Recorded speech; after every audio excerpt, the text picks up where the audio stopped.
What's up guys, Petko here. As I already promised you, a Shaman guide is coming before the season and I'm a man of my word. I will deliver. Okay, today we're gonna talk about everything. Builds, talents, stats, rotation, what to do, trinkets, etc. I know a lot of you guys have a lot of questions, so I'm gonna try to be as quick as I can and answer all of it. Okay, so let's first begin with the builds and talents. I guess that's the bread and butter. Now, there's been a lot of changes throughout the past couple of months before the season.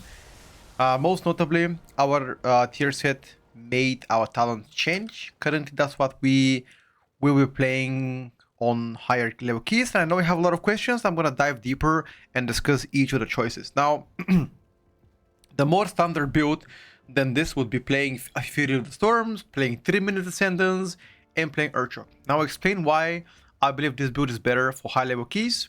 And I'll explain why another build could be better suited if you're a casual player, playing low level keys, etc. So, first of all, the Urchok against Elemental Blast debate. Urchok is quicker to get your damage out, so faster ramp up damage, lower single target, lower prior damage. So which obviously does matter a lot on high level keys. On not so high level keys, I guess doesn't really matter. Urchok could be better. Now, I like to play AoE Blast specifically because it interacts really good with the secondary stats that I'm getting from them. So that's crit, haste, mastery in AoE, and also the elemental equilibrium.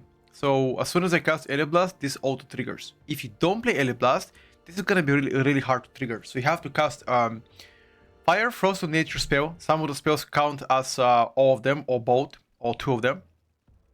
So you can trigger EE, but overall, I like the synergy between this because I don't have to think about it. You know, that's one thing that I don't have to think about. I recommend everybody that plays high level keys, I don't know, maybe like above 12, 13s already, to give it a try this build. I think this is definitely going to be a better choice. And on extreme high level keys above 15, this is definitely the choice, the Elemental Blast, obviously. Second question, Petko, why are you playing Herald to the Storms? You don't play Fury. Now, Fury generally will give you a lot of passive damage. You summon your Stormkeeper, don't think about it, do damage, that's it. Now, there's some problems that I have encountered.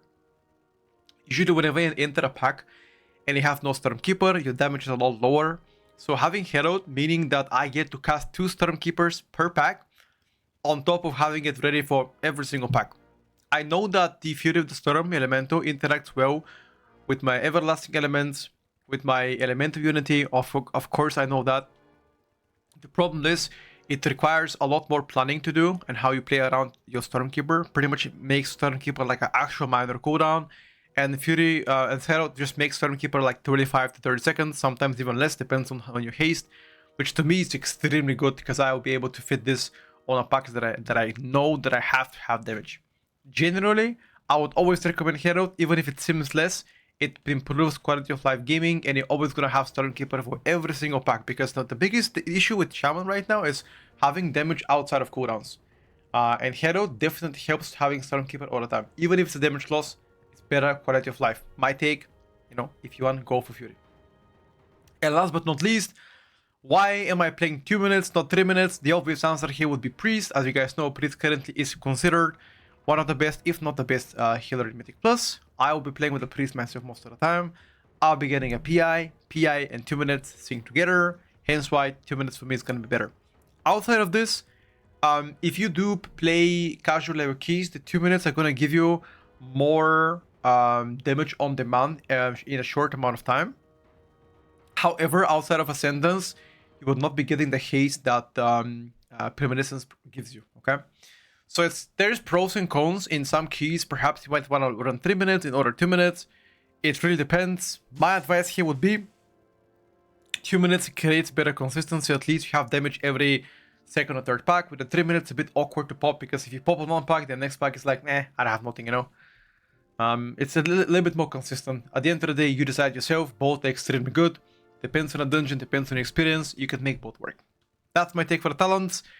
Another question that you guys are gonna have is, Petko, when am I gonna swap from the Season 1 build to Season 2? I know, everybody has this question. Don't worry.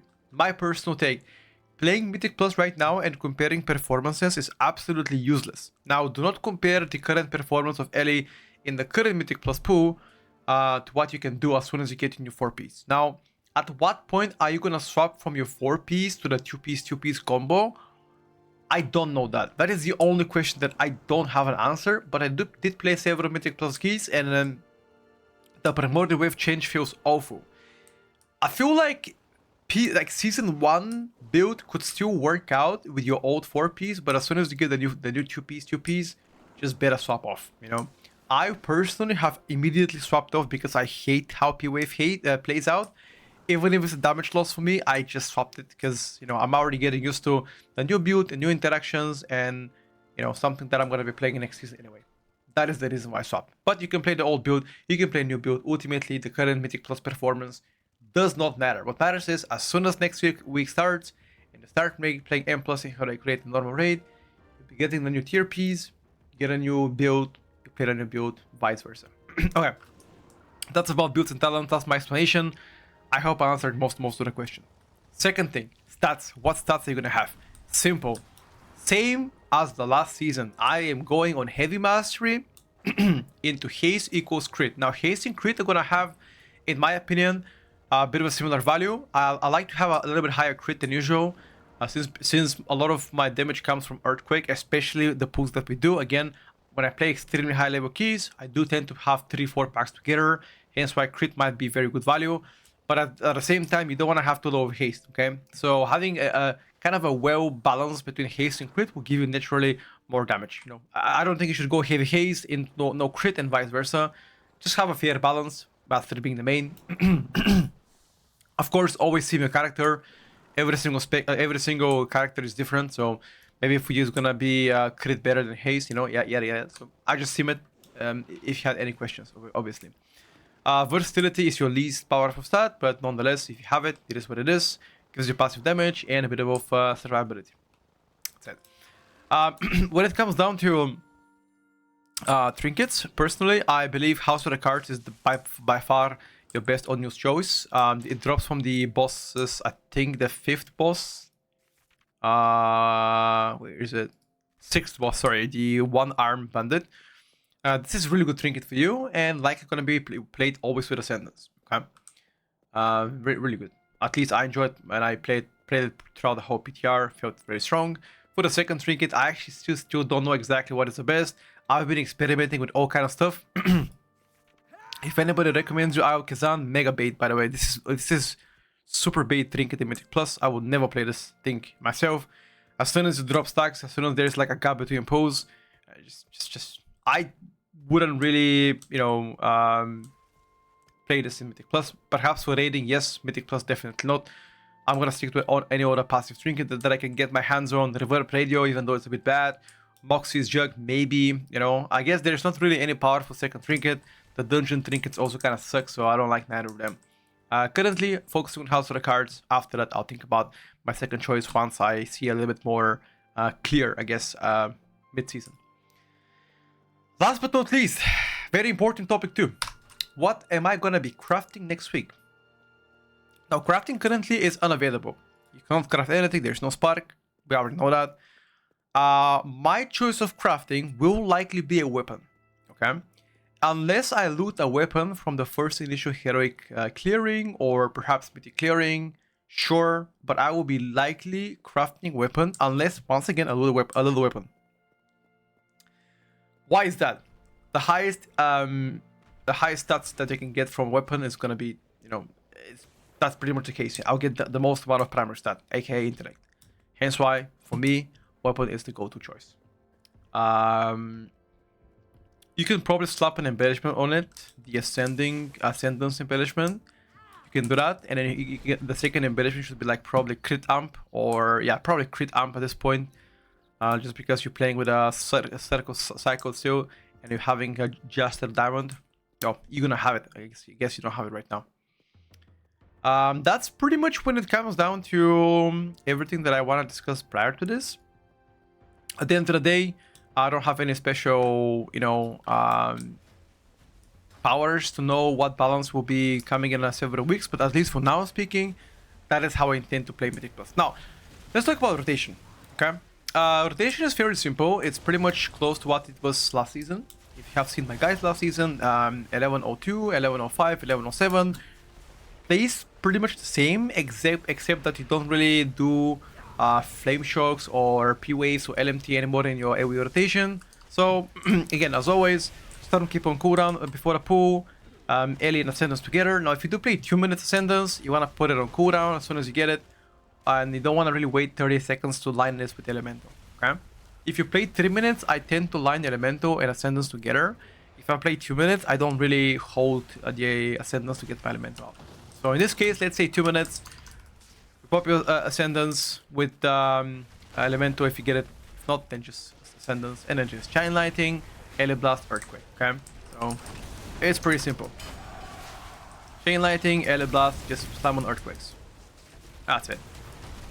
That's pretty much for AoE, and you keep on repeating this forever. Now I'm gonna slow down right now and explain a little bit of a little bit of lore, because you guys are gonna have now questions. But when I'm gonna ignore this, when I will do this, what about Ice Field, what about Tempest, what about Lightning Rod? I know you guys have all questions. I will answer all of them in a second. Okay, so first, let's ignore this damage, whatever. Don't look at the damage, okay? Let's just not tell Blizzard that. Okay, so the most important thing is, am I casting Ice Fury in AoE? Absolutely not. As soon as I have two targets, for example, I cast it myself. Other than this, I completely ignore it. There are some cases where on 3 targets, I might occasionally cast it, depending on the situation. Let's say if I'm moving left and right, have nothing to press, go for it. If not, then not. I will just not cast it. Lightning Rod. Does it matter? How can you spread Lightning Rod? Okay, very simple. Whenever I'm playing Mythic Plus and I have a priority target in Mythic Plus, let's say one important mob, boss, mini boss, etc., I never swap Ele Blast. Even if it's a damage loss, I never swap the main target, and I always keep on Ele Blasting the main target. Therefore, my Lightning Rod doesn't spread to other targets unless I'm putting Earthquake. If you guys do not know this, Earthquake is a smart spread on Lightning Rod. Now, what I mean by this is, let's say this target already has Lightning Rod. If I cast again Earthquake, even if I'm focusing this target, it's gonna apply Lightning Rod to another target automatically. That is a smart spread on Lightning Rod. That doesn't work for Elemental Blast, Tempest, or Earthshock. But to answer the question again, you don't want to swap off Elemental Blast and Earthshock out of your primary target unless you don't have primary target. If there is no primary target, then you can spread Lightning Rods to other targets by just tap targeting Earthshock, Ele Blast, or Tempest. That's the best way I can describe it. As soon as I have, let's say, important target that I want to nuke on, let's say your tank pulls 3 mobs on top of the boss, your boss is by far the most important thing. You don't care about padding damage, you know, to do more Lightning Rod damage. Only Earthshock, Tempest, and Ele Blast the primary target. If there is no primary target, you can spread it. Okay. I hope that was useful. Okay. That's about pretty much AoE, and then you just keep on chain lighting, Earthshock, Elemental Blast. I'm gonna attach some FAQ at the end to this. I'll give you some tips. Single target, exactly the same as last season. Maintain Flame Shock, which you don't cast Flame Shocks on 2 targets or AoE. Ignore Flame Shock unless you wanna on 2 targets cast Flame Shocks to proc your fusion of the elements. Sure. Other than this, completely ignore that shit on AoE. On a single target, Flame Shock is absolutely must maintain. And then you want to alternate Lava Burst and Lightning Bolt, Lava Burst, Lightning Bolt, Tempest on cooldown, Stormkeep on cooldown, Elemental Blast, or Earthshock, etc. The main goal on single target, how to increase your performance, is making sure that Master of the Elements is being consumed by Lightning Bolt, Ele Blast, Earthshock, you know, equals Earthquake, etc. Yes, on a single target, you still want to press Earthquake if you play Echoes of the Great Sundering, which I consider quite important. Now, that spell, Master of the Elements, can only be granted or obtained once you cast your Lava Burst. So as you can see right now, as soon as you cast Lava Burst, I get Master of the Elements. When you have this buff, you don't want to cast Lava Burst. You don't want to cast back-to-back to Lava Burst. So that's why I always recommend alternate. One Lava Burst, next one should be Lightning Bolt, for example. Or Tempest. Or Earthshock. Or Ele Blast. Or anything else but Lava Burst, okay? That's pretty much it. The priority on empowering spells is always going to be Earthquake or Ele Blast first, Tempest second. That's my priority of empowering. Or if you get Tempest and you have it, send it. I mean, at the end of the day, as long as you consume it by something else than you know, Flame Shock or Lightning Bolt, you're good to go. That's my don't think about it too much. Don't stress too much about it. Never cast twice back-to-back Lava Burst. That's the best advice you can give. Try to not empower your Ice Fury with Master of the Elements. It's just very low prio. You want to ideally get your AoE Blast, Tempest, as I already said, Stormkeeper, Archrock, empowered by Master Elements. That is pretty much the rotation. It doesn't change. It doesn't change a single bit from what it was in season 1, except the P wave, LMT, etc. Yeah, and then one-side question, a one-side answer. If the targets are moving all the time, if a target is moving all the time, let's say a boss fight or a Mythic Plus boss fight, you don't want to press Echoes of the Great Sundering as an Earthquake, because if they're moving all the time, it's just hard for you to get the value out of it, you know? Instead, just focus on LM Blasting all the time. That's my advice. On 3 targets, I do exactly the same as I do in Master AoE. So disregarding if I play 3 targets, 10, 20, I do the same rotation. Chain Lightning, Earthshock, Earthquake, or Chain Lightning, LM Blast, Earthquake. Don't matter, same rotation. Again, Ice Fury can be useful, can be casted only if, let's say, I am moving left or right, I have no Spirit Walker's Grace, and I cannot damage. Only then, outcast it. And now finally, some FAQs. I know you guys are gonna ask me now. There's some hot questions that I would like to put an end, or I guess end with that dilemma. So the first and by foremost, the most important, how do you prepare to do damage? Like, how exactly can you do damage all the time? People see me sometimes and they're like, "Yo, your damage is insane." I do the same, same rotation. How the fuck is your damage, higher and mine lower? My advice: always prepare for the next pack. Okay. Make sure you bank some Maelstrom. Make sure to bank some Tempest if you have Tempest procs. Maybe bank some Echoes of the Great Sundering proc for next pack. Make sure to have Stormkeeper ready for next pack, Those are the things that I always do before going to the next pack. This is something that I have stayed with me since forever, and I've always preached, coached people, and showed people, and, spread the information that is something that's extremely important, okay? Which gives you better cooldown management and better resource management. In the long run, that's going to increase your damage performance big time. Second thing, whenever you have to move to dodge a mechanic, please use Spirit Walker's Grace. Please, for the love of God, use that ability. It's kind of like a free damage. If you have to move at the same time, press Spirit Walker's Grace. You can move, as you can see, and then just do your rotation, okay? Look at this. Just praise that ability, I beg.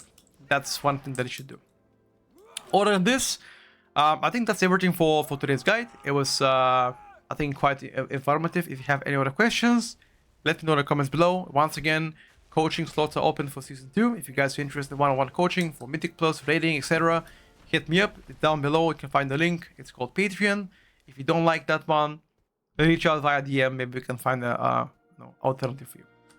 Peace out, chat. Any questions, leave it below. Have a good one. I'll see you on stream 4 days until the season starts. Bye for now. I guess 5 if you're from Europe. Bye for now.